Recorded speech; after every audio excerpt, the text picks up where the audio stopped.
ensem ena ya boaboa no a ye de bre etiefo said ye die mamo ensem no enko ensem emu. Follow these cases clearly. Obamu say witnesses are attorney general efre wo mo be testify the man no omo nsem kaye ne ana ye bibia ho but ene de there has been a final nail in the coffin in the case of Boahen as against the state. Interestingly, the second prosecution witness now all represented the attorney general in this case, Miss Ruby Edith Adumwa. Miss Ruby Edith Adumwa. Now, idea man interesting about this witness ne say na oka enipa eka kwabena Boahen ho a attorney general charge woman for causing financial loss, for stealing, for money laundering, a host of other charges or they tell a woman. Actually, you know, and you knew the kind of negotiation occurs between the attorney general and Mami.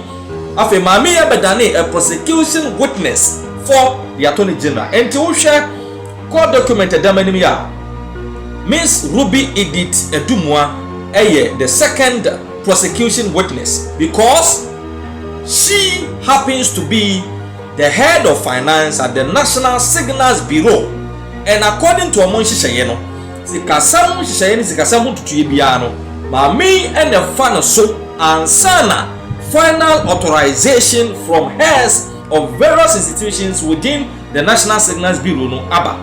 And Tisikabiano ebe pay free National Signals Bureau biano. Mami anymore and some kaye and oil very very crucial in this case of the state as against Yura Kwabena Boahen. Now, interestingly, a cross examination course, as usual, lawyer Atachia representing Yura Kwabena Boahen at two cross examinations. Now, during the cross examination, Miss Ruby Edith Adumwa, head of finance at the National Signals Bureau, are making interesting revelations. Very interesting revelations. So interesting. What makes these revelations interesting? One, Mamene catch the court to say, in her capacity as the head of finance within the National Signals Bureau setup for close to 10 years now, onye aware say Sika Attorney General say Kwabena Boahen after free National Signals Bureau. Yeah, 49.1 million Ghana cedis no or not as head of finance. Onye aware says Sika bisa ayira the National Signals Bureau. She is not aware. Two, Mami say Attorney General witness statement or presented to court to say Iyoko, the Auditor General, the Bureau of National Investigation, and a report to say some 49.1 million cedis ayira free National Signals Bureau. Attorney General can correct or no or report to any case of theft whatsoever.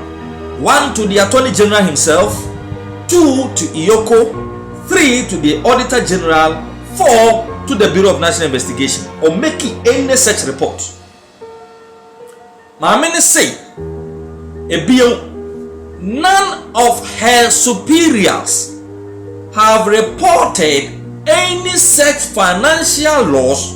One to the Attorney General, two to the Economic and Organized Crime Office, which is Yoko, three to the Auditor General, four to the Bureau of National Investigation. Bibia Sankos.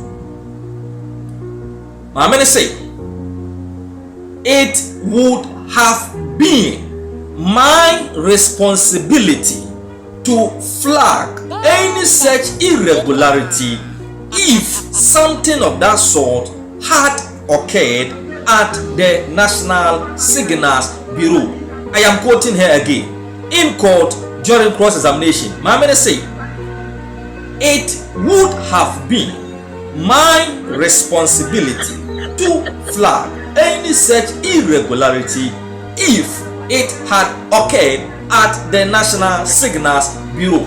Enti ha Mamene dia dance say enka eye onona sudie say obeka bibisa edi akyere omanyi adwuma yeku ahodo a ehwehwe ketasehye proye kankamu se bibisa akoso ewo asoye ya wo ye adwuma eye the National Signals Bureau. This is coming from a prosecution witness, a big one as such, the second prosecution witness for the Attorney General in a corruption-related case against Kwabena Dubai. Very, very interesting revelation. Yantuaso, she also indicated that there has been no complaint. 1. No management query. 2. No adverse finding. 3. From the National Security Establishment regarding any missing 49.1 million cedis. This is an emphatic statement coming from a prosecution witness who is supposed to testify to make charges pressed by the Attorney General rich as against the plaintiff. Here is the case say witness no representing the Attorney General no aka kire court to say ono for the 10 years ya wa yadma with the National Signals Bureau no yedi kan complain bia maida ye to so mienu management query bia maida ye to so miensa ehwemu empomponso kase bia nsi e wo National Signals Bureau e kire say 49.1 million Ghana cedi no Attorney General ka ho asem no ayira wa so ye ho bia asansi da.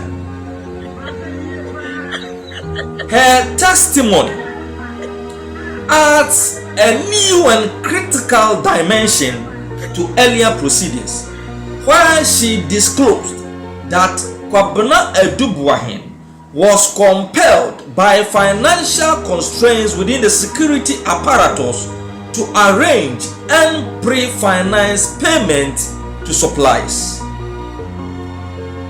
Under cross-examination by defense counsel lawyer Samuel Atachia, she explained that the institution was at one point left with a balance of just 11,000 cedis, prompting measures to address obligations with Ability Computers and Software Industries Limited of Israel.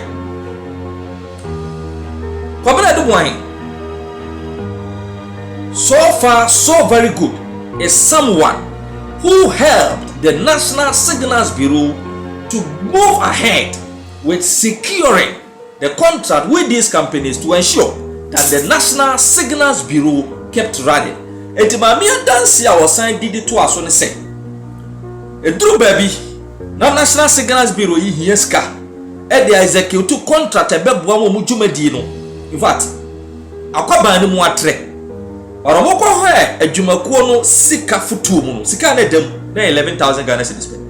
Eye yewura Kwabena Boahen e na gigira na so boaye e de onu ankasa de botom sika e pre-finance ye ma nei sa software na His Excellency John Dramani Mahama ka ho asem say e boa ma yetumi track IP address na wonam so de chiche bloggers no yewura Kwabena Boahen e na pre-finance ansana National Signals Bureau krepe ni sika de abre enti se nei Attorney General de ashe witness statement mu say ono as a prosecution witness o me defend say 49.1 million Ghana cedis ayira wa National Signals Bureau enya no kre sa asem na Attorney General de share witness statement mu enya no kre ono as head of finance sika bia sa anyira wa National Signals Bureau query bia ma se sika bi saira management query bia ma da committee of inquiry bia fa hwehwemu bia sa fa ma da inti se sika no Attorney General nya free he e na wode ho sobo aboye wura Kwabena Boahen.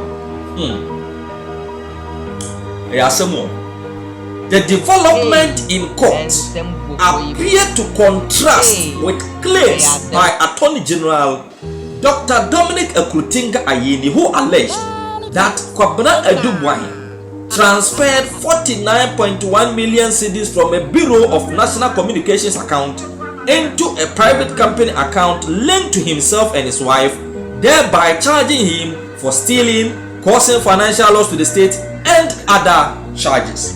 The case has been adjourned to April 9th, 2026 as cross-examination continues. Prosecution witness number 2, head of finance our National Signals Bureau, Miss Ruby Edith Edumwa, and at the also Edia Betumu our Accra High Court, and the day and no. Interesting times ahead. In all these cases, we will be able to follow what you said. Witness statement no air ban, and the Attorney General could go that so. It is funny. It is some way somehow funny. The other hand, Senyami Adumna Court, Equasitra, on the 9th of April 2026. Still cross-examination of this second prosecution witness Betuaso. The Beverly Sem Ahodwa Obesan AEP, the Accra High Court. President ya akonsidia no but we say about opposition no na wo kasate sakwada chabe unit committee kwa wo di bida ebi enti na me kasa ni sa na akufuado wo akizi ni se wo ya kokora wonti mbokro no nti wo de onuanom da begum so mbokro no ma ye musa second of reata water plane there be gabi to plane there be attach ya onu podo omo pamu free na bedi atunso ya bedi atoto plane mount your to plane and nti sabe nka onu akoto plane na sabe yetu ikura no yetu se menya meye madom na menya bibiasia Bible kan pefe fa wa pamfoforo mi se obi a wontimi twa ni fie no enti anu kwa na nkamfuso ni ho na de ye kwa ye ba ya ye kire komunya enya me ne mabusuafo enya me ne masafo enya me ne menamfo enya me ne pani bi obefro se yitaku bi agi enti nkabali bi ani ho mo de sadie we ye campaign ti akofo se date mensa ni adokofo enso na adokofo be di ye mpiansa na akofo ba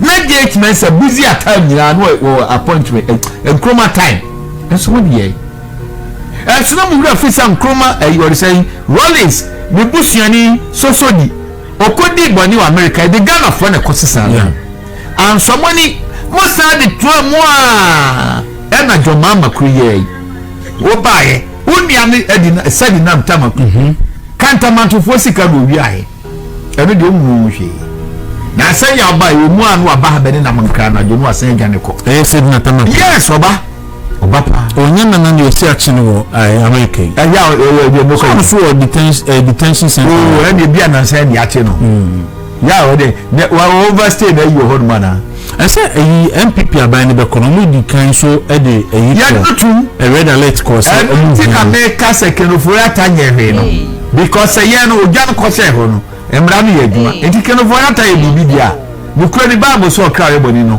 onu ani wo tika mo fa ni ntumai but America dey see so ni say de ye ka we nyina we nuanie we yiri ni ade any constitution no kura no ensesanke e di antina lodi na first lady say ni ka okru na ye duma wie eso on office ye man bibia be boana enti ensesanke di oji akatua lodi na akatua to say minister of state cabinet minister on MP yes and akatua bitua na se bia no and so no crowd and many mood and year of the bad dog no crowd we also put on record say besime from Abemko position and Akufo-Addo any Samaria almost as can judge a long time yes abia controversies we buy no imagine no more refund and also be judge but Lodina dey wa G50 2008 say ko masabam so be charge double obeji x aside current and they mean obeji x aside current in 2009 signed obeji x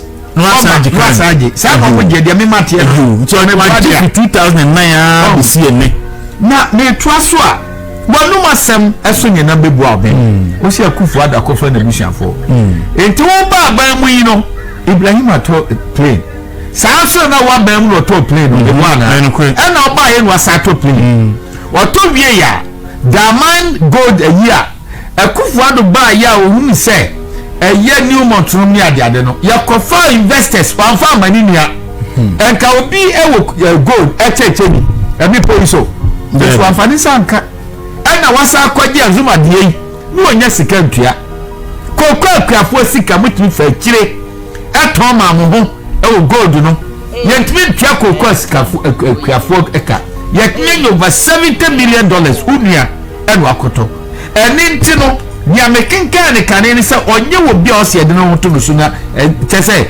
enkontompo ne nabraba no de na Bible ka se atro nyina agya ene bonsam but when the president meet me ka se o ye bonsam me mom sa atro nyina agya ene bonsam dia na so so di atro dia ene by analogy no mo amfa dia to so bio ya mpesa meka ni pakro ye bie na no ka kire ye nse na kufu adu trimodin na watu fuel mu ene de eka ho na eye Russia ene Ukraine de no bomb bi ma ha mo ba ye ikura mpo no eye what they say the our MP or the same program aduji was see here 5 months yeah for the next 5 months they been kaye okay 5 weeks and 5 months no 5 weeks was it been kaye all the conquer 2 weeks can been kaye fine conference in talk so say be enu 3 weeks there be new am say fina say 8 weeks and also say 5 weeks and next was it Monday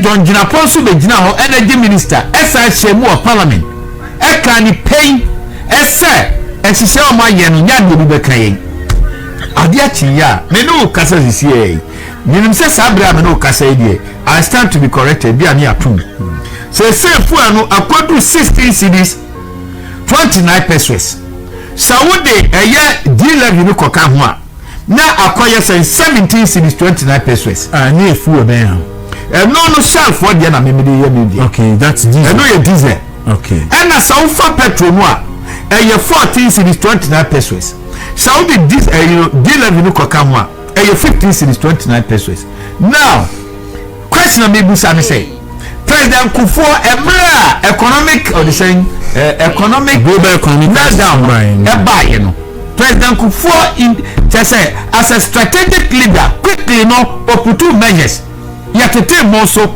yatete fuel so aname bwana yes we have a case to show na dan ko Akufo-Addo the best of all strategically emra covid buy no for 1 year adwuma fo ankodwuma eno po de na plan tu covid na sem no enya bi ni Ukraine say Russia de no enya bi ni what say enya bi ene Iran no covid dia no because na two covid ni two a twin yes and na chia yes so Akufo-Addo make sure say me simra bi a me dis inti amore say kine ko cha aduane wo mpoano ho na sa wi foi kodam foi akuji fili na waje mu chese ani de abanya otimi bacha mu e mama brofo ya no akohua da so omwa mu ye na timi se menia and the Akufo-Addo strategically or the strategic measures ba say no o ma e na D11 atawo ho